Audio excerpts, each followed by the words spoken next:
A psicologia do dinheiro. Descubra como nossas emoções influenciam nossas escolhas financeiras e aprenda a tomar decisões mais inteligentes. Dan Ariely e Jeff Chrysler.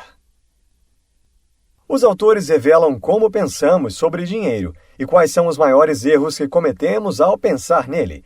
Ao explorar diversas questões do cotidiano, eles mostram como lidar com as tentações para economizar, fazer escolhas melhores e mais inteligentes. Dan e Jeff falam sobre os medos e os desejos inconscientes que costumam estar por trás de nossos hábitos de consumo, e oferecem ferramentas para que você use o dinheiro a seu favor. O que é o dinheiro? Os cassinos aperfeiçoaram a arte de tomar o dinheiro das pessoas. Se analisarmos a cena de uma pessoa no cassino, perceberemos alguns erros que cometemos, mesmo em ambientes menos maliciosos. Os autores apresentam algumas questões que devemos nos atentar para não cair em armadilhas financeiras. Contabilidade mensal.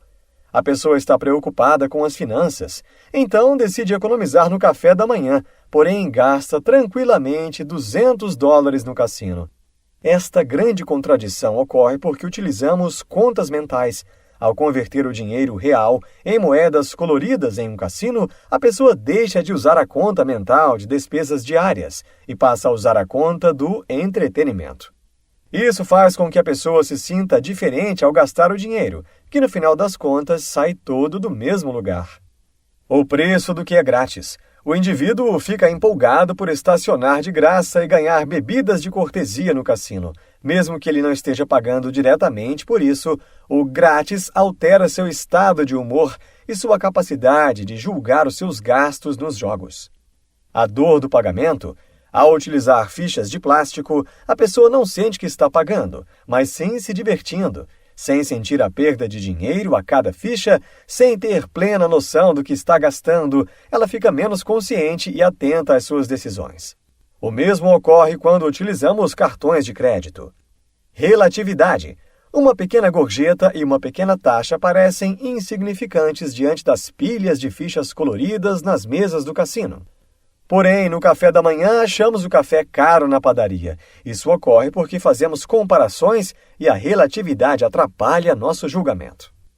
Expectativas. Cercado pelos sinais e sons do dinheiro, máquinas caça-níqueis, luzes brilhantes, etc., imaginamos ser capazes de enriquecer naquele local e criamos altas expectativas. Autocontrole. Influenciado pelo estresse e pelo ambiente, pelos funcionários e pelas oportunidades fáceis, o indivíduo sente dificuldade em resistir à tentação de apostar por impulso, em vez de pensar nos benefícios de dispor desses $200 a mais no futuro. Os autores dizem que todas essas situações podem parecer exclusivas de um cassino, mas na verdade o mundo real é bem mais parecido com um cassino do que gostaríamos de admitir. Embora a maioria de nós acredite ter uma noção sobre esse assunto, a verdade é que não entendemos o que o dinheiro é e o que faz a nosso favor, e mais surpreendentemente, o que ele causa em nós. Dan e Jeff questionam: o que é exatamente o dinheiro? O que faz a nosso favor? E o que causa em nós? O dinheiro representa valor. Ele em si não tem valor, apenas representa o valor de outras coisas que podemos obter com ele.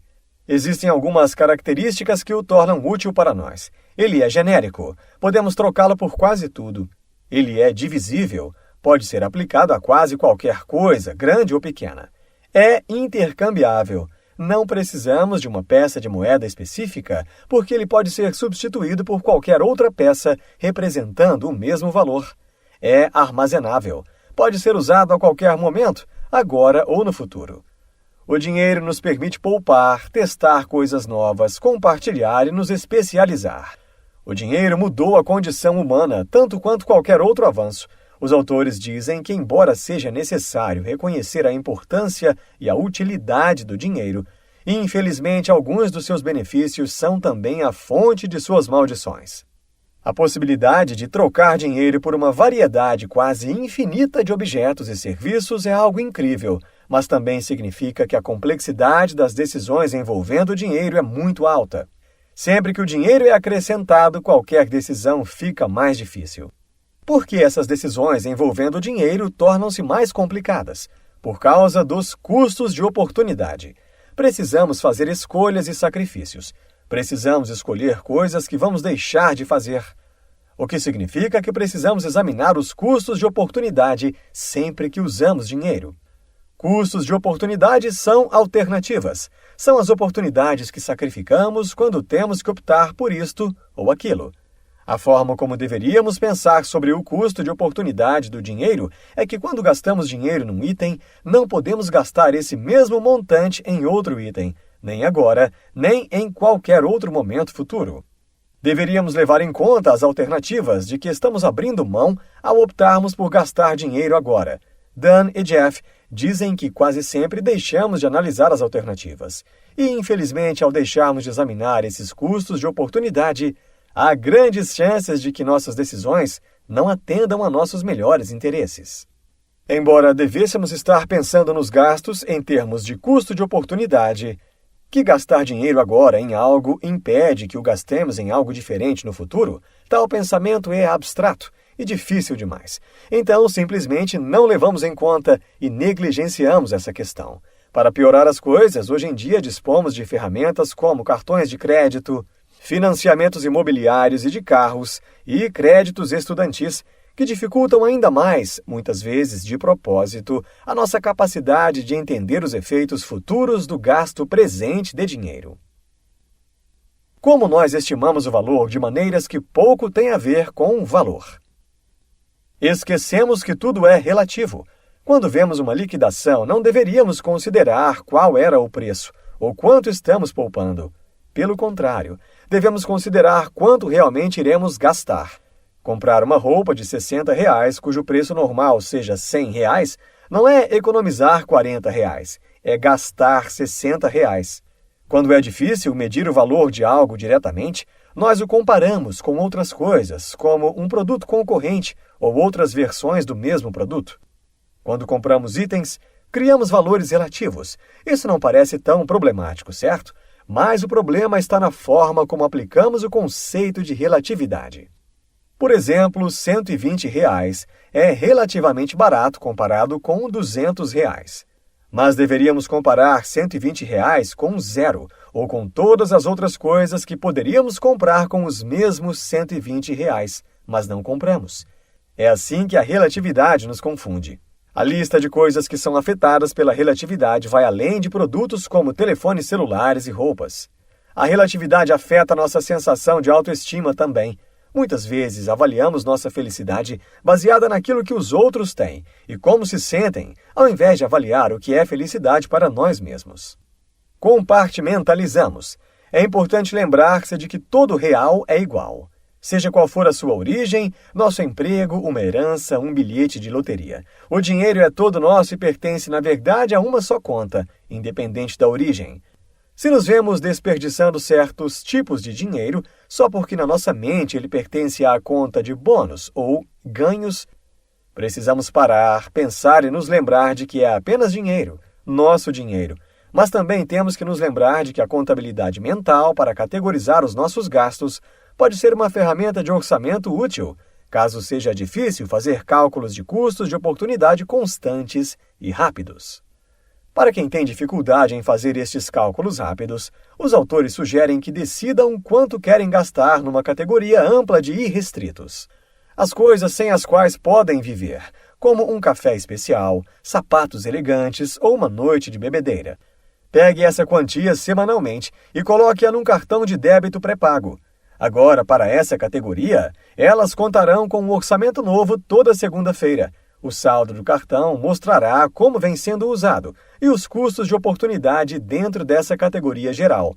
Assim, o custo de oportunidade das decisões será imediatamente conhecido. Basta olhar o saldo dos gastos irrestritos.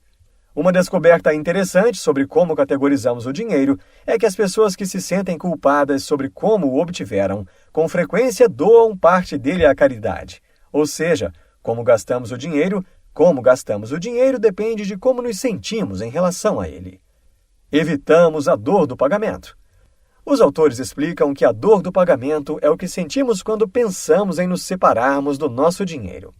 A dor não vem do próprio gasto, mas dos nossos pensamentos sobre o gasto. Quanto mais pensamos nele, mais doloroso fica. E se acontece de consumirmos algo enquanto pensamos no pagamento, a dor do pagamento afeta profundamente a experiência inteira, tornando-a menos agradável. A dor incomoda, mas também é importante, pois nos informa que algo está errado. A dor do pagamento deveria nos impedir de tomar decisões de gasto dolorosas. Mas, em vez de acabarmos com a dor, nós, com a ajuda de serviços financeiros como cartões de crédito, apenas a reduzimos. Confiamos em nós mesmos. Os autores dizem que, conscientemente ou não, contamos com a nossa inteligência ao fazermos julgamentos de valor. Nossa confiança excessiva em nós mesmos é mais perigosa quando se trata de nossas primeiras impressões, quando tendemos a nos tornar vítimas da ancoragem. Dan e Jeff explicam que a ancoragem ocorre quando somos levados a uma conclusão gerada por algo que não deveria ter nenhuma importância para a nossa decisão. É quando deixamos informações irrelevantes poluírem o processo de tomada de decisão. Ancoramos de diversas maneiras. Comportamento de manada é a ideia de que seguiremos a multidão, de que supomos que algo é bom ou ruim, baseados no comportamento de outras pessoas. O comportamento de automanada é a mesma ideia do comportamento de manada, porém nós baseamos nossas decisões não naquelas de outras pessoas, mas em decisões semelhantes que tomamos no passado. Supomos que algo tem grande valor porque nós o avaliamos bem antes. Avaliamos algo pelo que normalmente custa ou sempre custou, porque confiamos em nossos comportamentos passados. A ancoragem mostra a importância de decisões prematuras sobre preços que fixam um valor em nossa mente e afetam os nossos cálculos do valor daquele momento em diante. Os autores afirmam que decisões passadas não são garantia de resultados futuros. Você não deve acreditar em tudo que pensa e presume. Supervalorizamos o que temos. Em um mercado ideal, vendedores e compradores deveriam chegar à mesma avaliação de um determinado item. Na maioria das transações reais, porém, o proprietário de um item acredita que ele vale mais do que o comprador acredita. Quando investimos em algo, aumentamos a sensação de propriedade, e a propriedade nos leva a avaliar as coisas de forma que pouco tem a ver com o valor real. A propriedade de um item leva-nos a supervalorizá-lo por causa do efeito dotação. Os autores explicam que o conceito básico do efeito dotação é o fato de que o proprietário atual de um item o supervaloriza e, por causa disso, vai querer vendê-lo a um preço mais alto do que o futuro proprietário estará disposto a pagar. A sensação de propriedade vem de diversas maneiras. Uma das formas como obtemos uma sensação extra de propriedade é investindo esforço. Quanto mais trabalho temos em algo, mais apegados ficamos e maior a nossa sensação de propriedade. Podemos também experimentar algo conhecido como propriedade virtual, que é quando atingimos essa sensação de propriedade, esse gosto, contato ou sensação suficiente de um produto sem comprá-lo de fato, como acontece em alguns comerciais que inspiram a nos sentir conectados aos produtos, o que nos deixa mais dispostos a adquiri-los. A aversão à perda funciona em conjunto com o efeito dotação.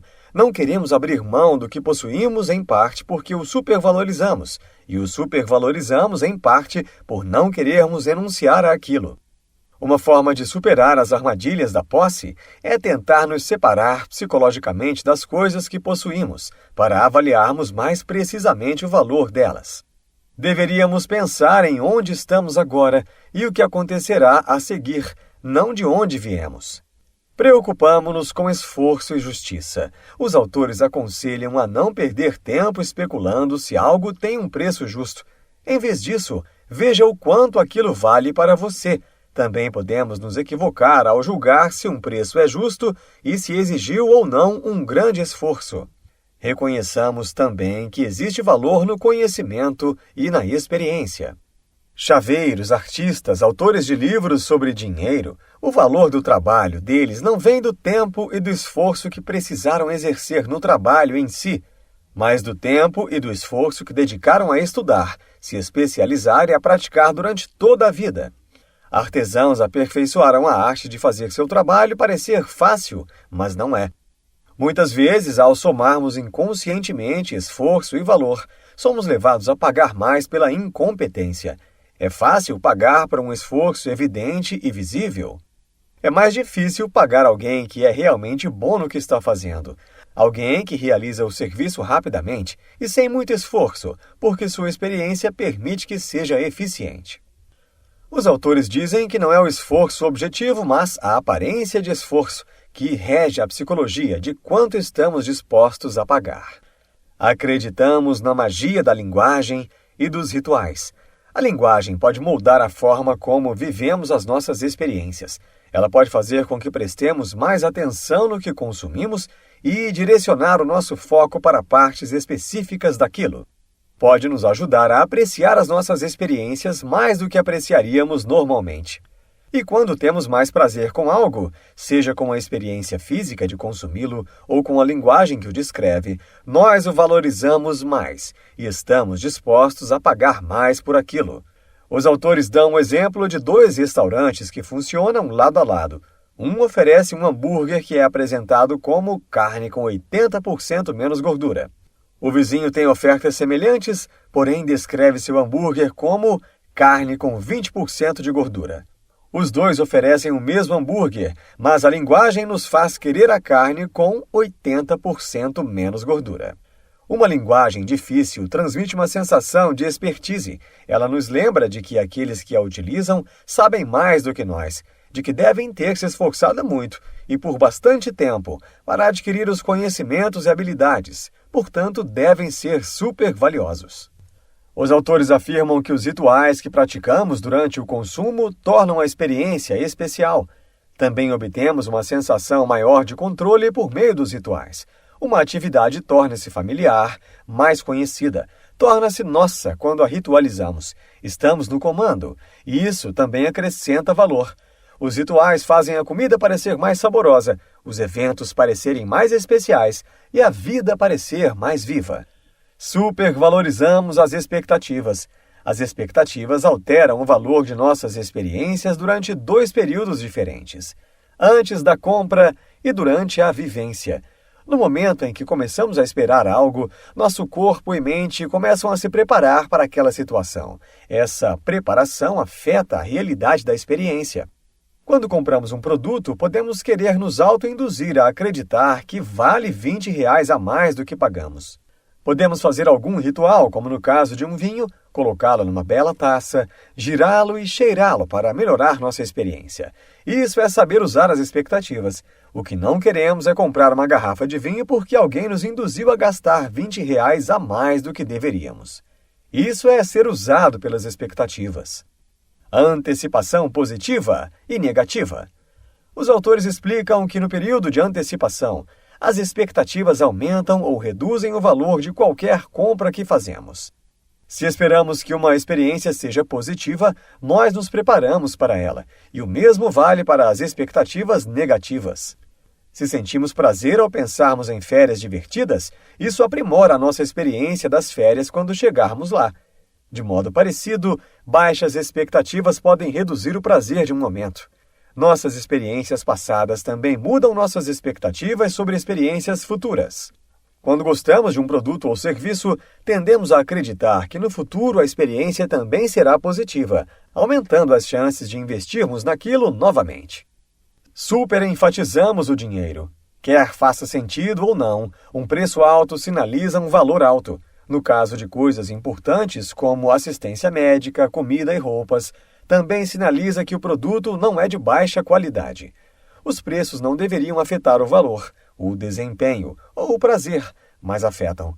Quanto maior o preço de uma garrafa de vinho, mais gostamos dele. Os autores aconselham a usar outros critérios, ainda que sejam difíceis de medir, para determinar o valor e a qualidade de algo e sempre realizar uma pesquisa, nem que seja breve, sobre o serviço ou produto em questão. Um preço não passa de um número, e embora possa ser uma parte poderosa de uma decisão, não significa nem deve significar tudo. Vencendo o jogo da vida. Nossa vida é muito mais animada e livre graças ao dinheiro, mas não é tão bom quando o papel do dinheiro como indicador de valor e de importância se estende para partes da vida além daquilo que consumimos. Os autores dizem que deveríamos perceber que o dinheiro é apenas um meio de troca. Não deveríamos atribuir simbolismo a ele, e sim como mera ferramenta para que obtenhamos aquilo que queremos e a que aspiramos, tanto agora quanto no futuro.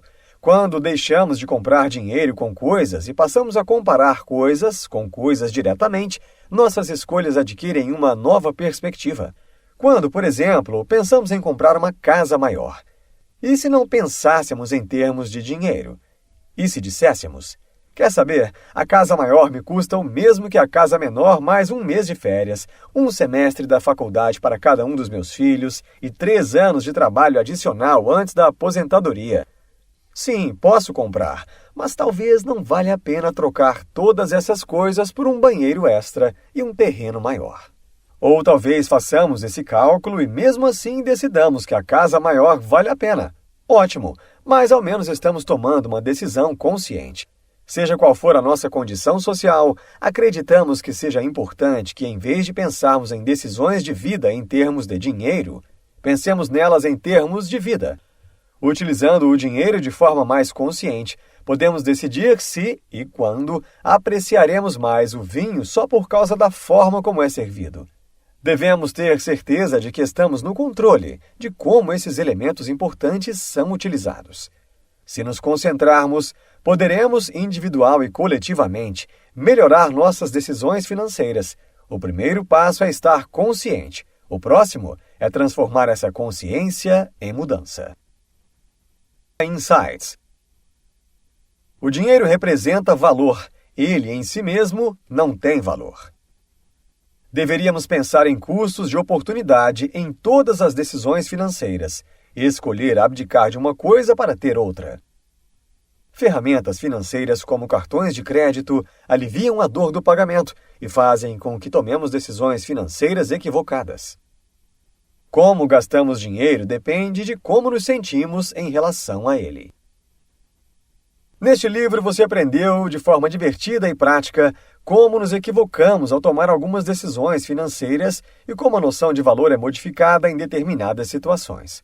Somos especialistas em autossabotagem e burlamos nosso sistema de alerta chamado de dor do pagamento com ferramentas financeiras como cartões de crédito e talões de cheque, adiando o pagamento e minimizando a dor.